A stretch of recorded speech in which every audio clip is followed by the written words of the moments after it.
to the Royals. So far, free agency has been kind of a bust. The White Sox, the Twins, they did not give out a lot of money, no really big signings. Let's see if that stays the same for the Royals.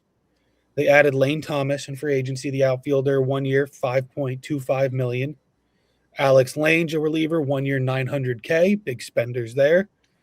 They gave Salvador Perez, their possible future Hall of Fame catcher, an extension, 2 years, 25 million. They also extended Michael Garcia, their all-star third baseman, 5 years, 57.7. They traded for Matt Strahm from Philly. They traded for Nick Mears from Milwaukee. Those are two relievers.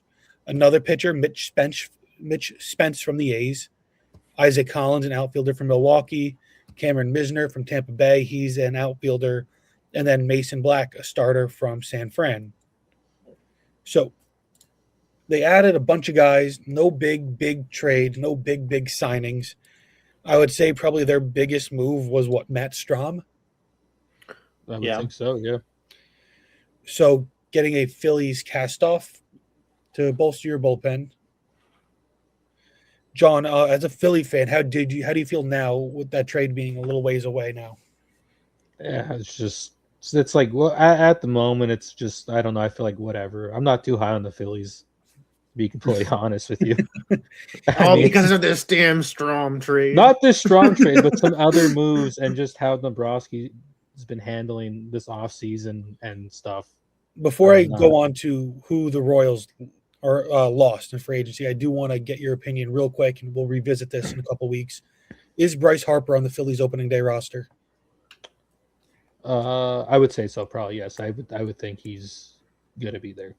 You did have to think a little bit, and that's the scary part. I was thinking because he was playing on WBC. That's what I was thinking. So I was thinking, but he should be there. All right, so the Royals, they lost Adam Frazier to L.A., the Angels, that is, a utility man. Mike Yastrzemski, the outfielder, to Atlanta. Hunter Harvey, a reliever, to the Cubs. Kyle Wright, a starter, to the Cubs. MJ Melendez, an outfielder, field catcher, to the Mets. Taylor Clark, a reliever, he went to Arizona.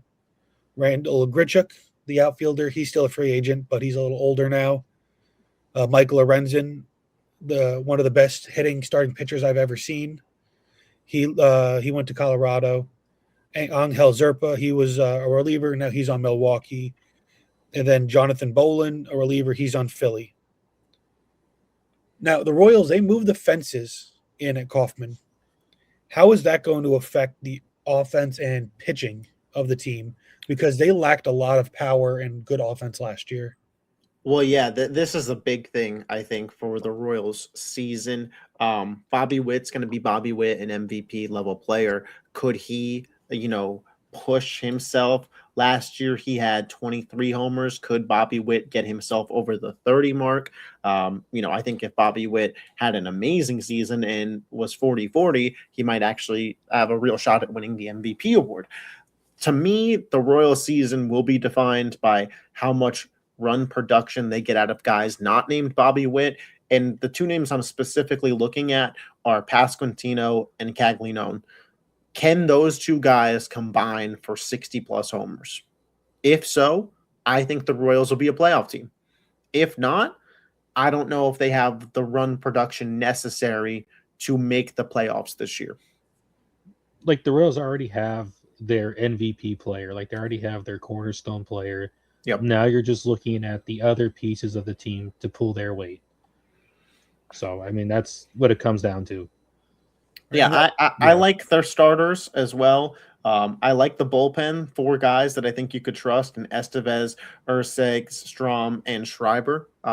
So I think the Royals have a really solid team here. I think that they'll be in the playoff hunt come September. And I was going to ask, what do the Royals need to do to replicate what they did in 2024, making the playoffs?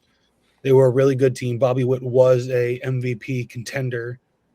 I think that they have the roster to do it. I think it's just kind of now about production. And, obviously easier said than done, but obviously you know what you're going to get out of Bobby Witt. I just talked about it, the power with Pasquantino and Caglianone. Salvador Perez had 30 homers last year. If he could produce in that way again while getting extra bumps from some of the other guys, then the Royals could be in some real business and start pushing for this division. Michael Garcia, Kyle Isbell, Jonathan India, like there's solid pieces throughout the lineup. Cole Reagans is a name to watch. I don't know if, Cy Young bubble-esque player, and then Waka, Lugo, Bubic, again, players that I really like.